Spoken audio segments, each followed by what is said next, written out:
ওই তো আর এক দেওয়ারও চলে আসছে তার বাচ্চা বউকে নিয়ে, মানে যাকে নিয়ে। এখন এই যে বাচ্চা দুইটার সাথে বরমশাই খেলা করছে।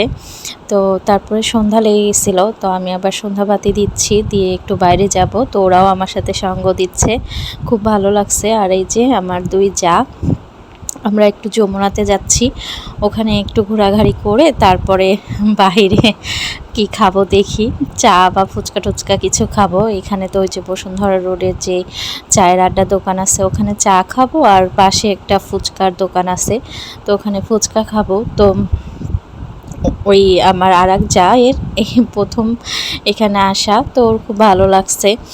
আর এই তো একটু আড়ঙেও আসছিলাম টুকটাক কেনাকাটা করার জন্য।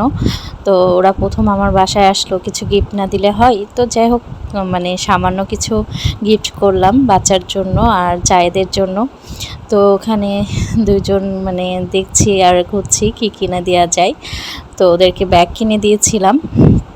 আর এখন এই যে আমরা যেই ফুচকার দোকানটা সেখানে আসছি, আর বাচ্চা দুইটা এই যে জুস হাতে নিয়ে ওরা জুস খাবে, ওদেরকে তো আর এগুলো খাওয়ানো যাবে না। তো এখানে হচ্ছে ফুচকা অর্ডার দেওয়া হয়েছিল, মোমো আর ঝালমুড়ি বরমশাই নিয়ে, মানে ওরা ছেলেরা খেয়েছিল।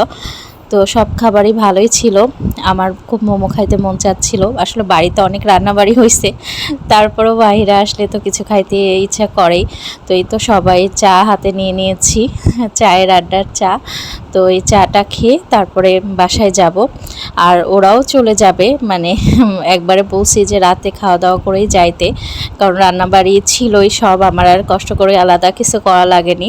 তো বাসায় এসে এই যে সবাই মিলে আইসক্রিম খাচ্ছি, গল্প হচ্ছে, আড্ডা হচ্ছে। আর আমার এই দেবর অনেক সুন্দর গিটার বাজাতে পারে, গানও করতে পারে, তো বাবা ছেলে মিলে গান করছে, সেটাও খুব ভালো লাগছিল। তো এই তো আমাদের আজকের সারাদিন আড্ডা, ভালো লাগা, সময় কাটানো খুব ভালো লাগছে। প্রথমবার ওদেরকে আমার বাড়িতে নিয়ে এসে বা ওরা আসছে, মানে সব মিলাই একটা ভালো দিন গেছে, মানে খুবই ভালো লাগছে। তো যাই হোক, সবাই ভালো থাকবেন, ভিডিওটা এই পর্যন্ত, বাই বাই।